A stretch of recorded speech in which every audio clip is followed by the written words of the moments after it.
Pro Saúde ao Céu. Apresentação: Brisa Albuquerque.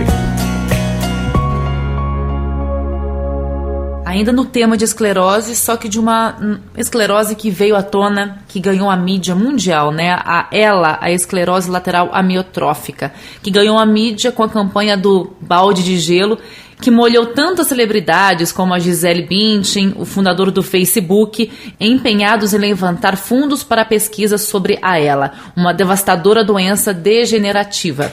A campanha levantou mais de 100 milhões de dólares. Bom, doutora, o que provoca esse tipo de esclerose? A esclerose lateral amiotrófica é um grupo de doenças completamente diferente da esclerose múltipla. É bom que isso fique bem claro. O tipo de lesão é completamente diferente e a apresentação clínica também. A gente vê comumente as pessoas se confundindo com essas duas enfermidades. Agora, falando da esclerose lateral amiotrófica, ela é uma doença que pertence a um grupo que a gente chama de doenças do neurônio motor. O que é o neurônio motor? É a célula que promove os movimentos, que comanda, em última instância, o músculo.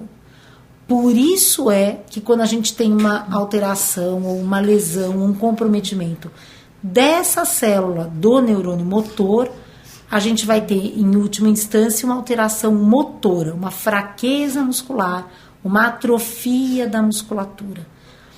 Caracteristicamente, as doenças do neurônio motor e a esclerose lateral amiotrófica, portanto, elas são doenças progressivas. Uma vez que se inicia o processo, ainda não há um tratamento conhecido que pare o processo. E qual a causa provável da ELA? Dessa esclerose. Portanto, na verdade, para esse grupo de doenças do neurônio motor ainda não há uma causa conhecida. Elas são doenças degenerativas, progressivas, sem causa determinada ainda. Muitas pesquisas já foram feitas tentando relacionar a esclerose lateral amiotrófica a intoxicações, ao uso de drogas, a falta de vitaminas, a infecções. Recentemente, até por conta dessa campanha do balde de gelo, muito foi especulado também em relação a esportes de impacto e de alta performance, como no caso daquele jogador americano que deflagrou essa campanha atual.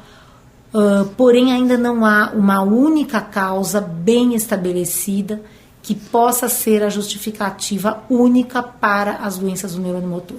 Muito provavelmente o que acontece é que há alguma predisposição genética associada a fatores ambientais, quer seja fatores do solo, quer seja fatores como esportes de alto impacto, mas sempre associado a uma possível predisposição genética, o que não quer dizer que a doença é hereditária.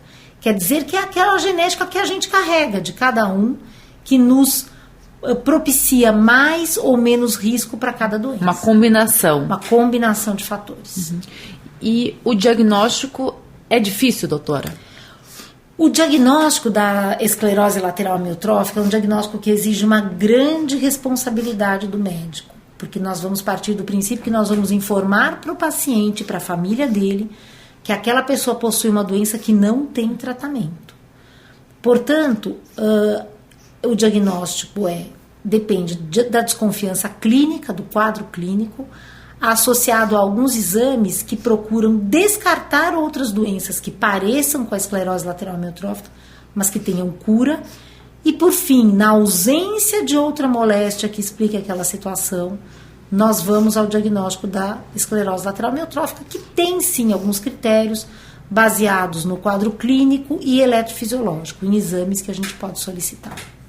Mas se o diagnóstico e também o tratamento forem precoces, esses dois requisitos aí são fundamentais para retardar a evolução da doença? Não, infelizmente nós não temos ainda uma medicação, uma droga ou alguma terapia que consiga parar a progressão da doença. Existem drogas no mercado que, de acordo com os estudos, aumentam em alguns casos a sobrevida do paciente portador de esclerose lateral amiotrófica. Porém, esse aumento de sobrevida é de poucos meses. Então, na prática, não é uma melhora tão significativa assim. E o site da Cleveland Clinic, um dos hospitais mais importantes dos Estados Unidos, lançou uma lista de fatos sobre a esclerose lateral amiotrófica. Diz que a doença atinge principalmente pessoas do sexo masculino. É verdade, existe uma leve preponderância do sexo masculino sobre o feminino, mas há mulheres acometidas também. Tem uma explicação para isso, doutora?